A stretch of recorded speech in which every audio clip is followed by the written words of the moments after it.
Hello दोस्तों, नमस्कार। कैसे हैं आप सब? आपका हमारे यूट्यूब चैनल राजेश इन्फॉर्मेशन पर स्वागत है। दोस्तों, आज हम लोग आचार्य रामचंद्र शुक्ल जी के चैप्टर मित्रता को पढ़ने वाले हैं।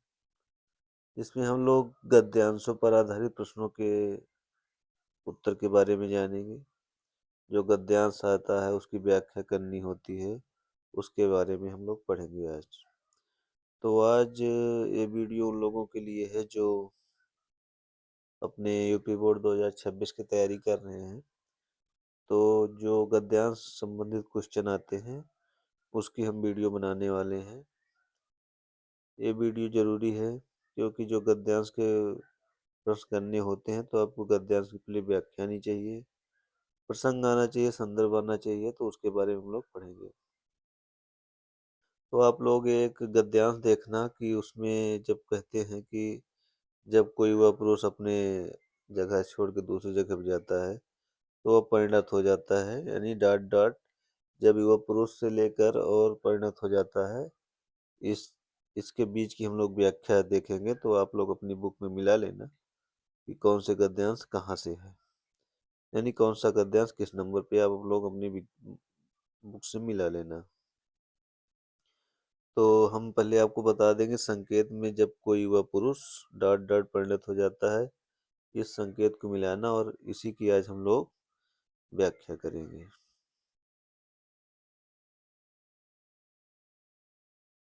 चलिए, इसमें कह रहे हैं कि प्रस्तुत गद्यांश हमारी पाठ्य पुस्तक हिंदी के गद्य खंड के आचार्य रामचंद्र शुक्ल द्वारा लिखित मित्रता नामक चैप्टर से उद्धृत है, मतलब लिया गया है। अब प्रसंग है कि मतलब इसमें क्या बता रहे हैं कि शुक्ल जी कह रहे हैं जब कोई वह पुरुष घर से बाहर जाता है तो उसको मित्र बनाने की स्थिति को बताया है, अपने बनाने की दिक्कतें को बताया गया है। यानी कि जब कोई वह पुरुष अपने घर से बाहर जाता है तो उसको मित्र चुनने में क्या क्या कठिनाइयाँ आती हैं उसके बारे में बताया गया है। चलिए व्याख्या देख लेते हैं। शुक्ल जी कहते हैं कि जब कोई वह पुरुष अपने घर से बाहर निकलता है और बाहरी वातावरण में स्वयं स्थापित करने का प्रयास करता है, तब उसे सबसे अनुभव कठिनाई का अनुभव मित्र का चयन करने में होता है। यानी शुक्ल जी कह रहे हैं जब कोई वह पुरुष अपने घर से जाता है तब उसको सबसे ज्यादा कठिनाई होती है अपना मित्र चुनने की, कि कैसा मित्र चुना जाए जो उसको उन्नति के रास्ते पर ले जाए। उसके बारे में उनको दिक्कत होती है सबसे ज्यादा। फिर कहते हैं कि यदि वह युवक विचित्र प्रकृति और एकांत प्रिय नहीं होता तो तो वह अर्थात वह युवक अलग थलग रहने वाला नहीं होता तो उसकी जान पहचान में लोगों की संख्या बढ़ती जाती। अगर कह रहे हैं कि वो इस मतलब कि अगर आपको कोई मित्र ढूंढने में अच्छा ज्ञान नहीं है कि कैसे चुनना चाहिए, आप जैसा समझो वैसे मित्र बना लिए तो आपकी मित्रता बढ़ती जाएगी। पर जो व्यक्ति ये सोचते हैं कि हमें किस प्रकार के मित्र बनाना चाहिए जो हमारे हित का काम करे, हमारे अच्छों के लिए काम करे, तो उनको लोगों को थोड़ा समय लगता है। आगे देखते हैं। वह युवक दूसरे लोगों से हिल मिल जाता है और कुछ दिनों में ही उसका बहुत लोगों से मेल हो जाता है। कुछ समय बाद लोगों से ही मेल मिलाप मित्रता का रूप धारण कर लेता है। अब कह रहे हैं जो लोग बहुत मिलजुल कर रहते हैं उनकी मित्रता जल्दी बन जाती है, क्योंकि वो उनका मेल मिलाप बहुत जल्दी हो जाता है, तो मित्रता भी जल्दी ही बन जाती है। तो इस गद्यांश का उत्तर यही रहा। इतना ही आपको लिखना है। अब नीचे प्रश्न पूछते हैं कि नीचे गद्यांश का, ये तो हमने व्याख्या बता दी। अब नीचे गद्यांश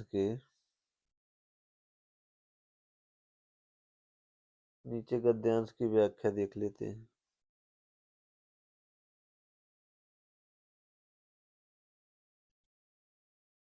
तो अब प्रश्न देख लेते हैं। व्याख्या तुमने बता दी, ये जितना बताया पूरी व्याख्या ही है। तो हम लोग अब प्रश्न देख लेते हैं। पहला प्रश्न कह रहा है कि उपरोक्त गद्यांश के पाठ और लेखक का नाम लिखिए। तो पाठ का नाम मित्रता है, लेखक का नाम आचार्य रामचंद्र शुक्ल जी। घर से बाहर निकलकर युवक को घर से बाहर निकलकर युवक पुरुषों को किस कठिनाई का सामना करना पड़ता है?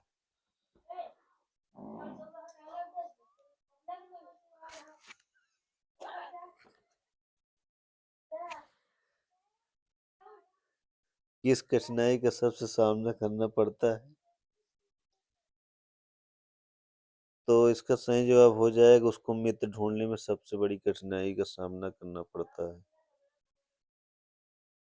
अब सा वाला क्वेश्चन देख लेते हैं।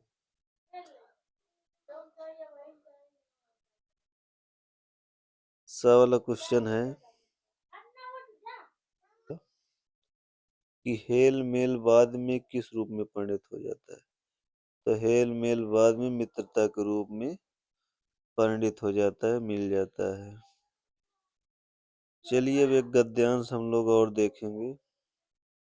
एक गद्यांश है कि हम लोग इस संकेत से देखना, अपनी बुक में मिलाना। हम लोग ऐसे समय डॉट डॉट राक्षस बनावे या चाहे देव। इस वाले संकेत का व्याख्या देखेंगे, आप लोग अपनी बुक में मिला लेना। इसका प्रसंग कह रहा है, प्रसंग इसका प्रसंग कह रहा है कि यहाँ आचार्य शुक्ल जी ने किशोरावस्था में युवकों पर अच्छे बुरे प्रभाव का वर्णन किया है। जब युवक किशोरावस्था में घर से बाहर जाता है तो विभिन्न प्रभावों से ग्रहण करता है। ये नवयुवक के बारे में बताएं कि उनको क्या अच्छे और क्या बुरे प्रभाव पड़ते हैं किशोरावस्था की मित्रता में। चलिए अब इसका हम व्याख्या देख लेते हैं, और व्याख्या देखने के बाद और आगे बढ़ते हैं।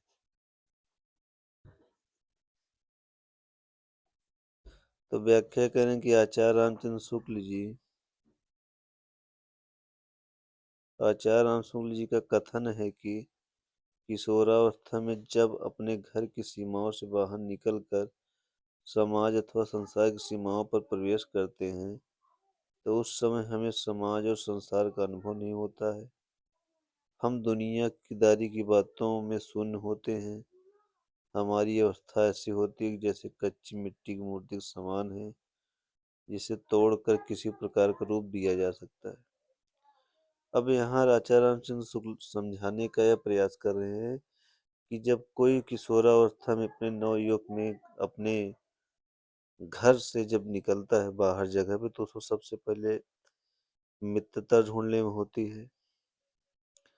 और शायद मित्रता भी हो भी गई तो उनके पास कोई अनुभव नहीं रहता है कि वो कैसे मित्रों के साथ रह रहे हैं, कैसे क्या कर रहे हैं।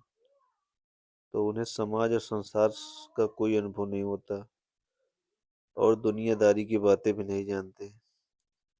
तो वही कह रहे हैं कि ऐसी अवस्था में वो एक कच्ची मूर्ति के घड़े के समान है, जिसे तोड़कर चाहे जिस रूप में दे सकता है। इसके कहने का मतलब है कि अगर आप कोई मित्र बनाया हो तो अच्छा है, बुरा है तो आपको बाद में मालूम चलेगा। जैसे जैसे आप उसके साथ रहेंगे तो उसके प्रकृति को आप समझ पाएंगे। तो वही कह रहे हैं कि आप एक कच्ची मिट्टी के समान हैं।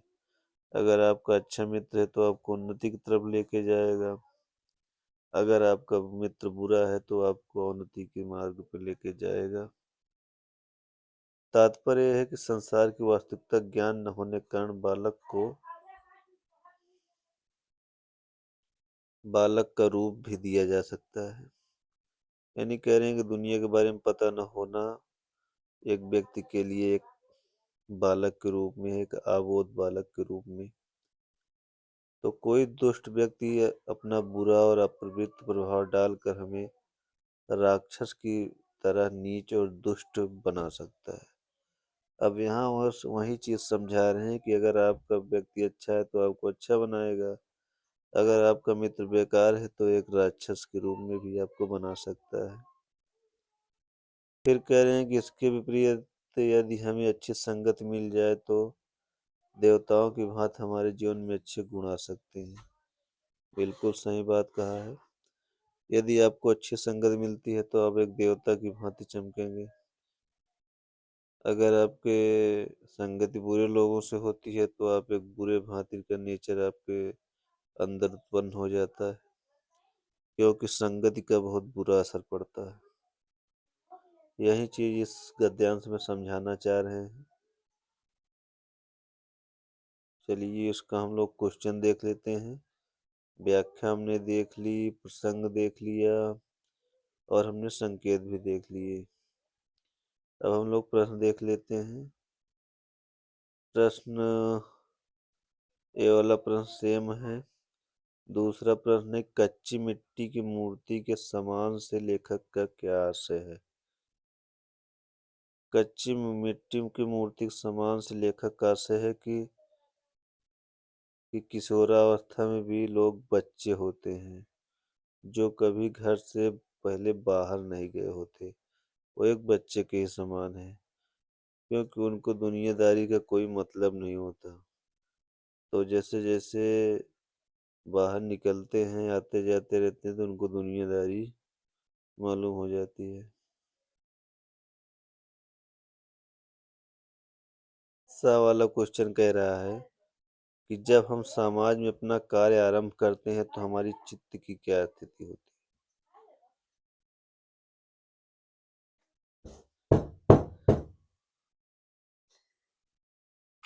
जब हम समाज में अपना कार्य आरंभ करते हैं तो हमारी चित्त की स्थिति क्या होती है? यहाँ अपना विचार बताने की बात कह रहे हैं कि जब हम समाज में अगर अपना कोई काम करते हैं तो हम हमारा हृदय, हमारा दिल कैसा होना चाहिए? तो जब हम समाज में अपना कार्य करते हैं तो हमारा चित्त की स्थिति कोमल और संस्कारों को ग्रहण करने की होती है। कह रहे हैं जब हम अपना कार्य आरंभ कर रहे हैं तो अपना हृदय कोमल और संस्कारों को अपने दिए गए संस्कारों के दायरे में करें तब ज़्यादा बेहतर होता है। चलिए हम आपको दो गद्यांशों की व्याख्या बताए, इसका आंसर भी बताए, इसके प्रश्न भी कराएं। ये दो गद्यांशों की व्याख्या आप लोग वीडियो फिर से देखना शुरू से, तो जहां आपको समझ भी नहीं आया है वो भी समझ में आ जाएगा। और एक मिनट,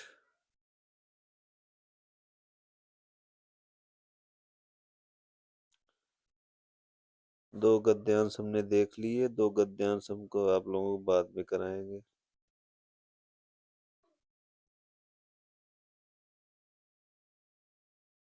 दो गद्यांश है, दो गद्यांश हम लोगों को बाद में कराएंगे। तब तक आप लोग दो ही गद्यांश की प्रैक्टिस करिए। चलिए दोस्तों नमस्कार। आप इस वीडियो को शेयर कर सकते हैं अपने दोस्तों के साथ में, और आपको जहां समझ में ना आया कमेंट कर सकते हैं। अब हम आप लोगों से दूसरी वीडियो मिलेंगे। तब तक के लिए नमस्कार, धन्यवाद।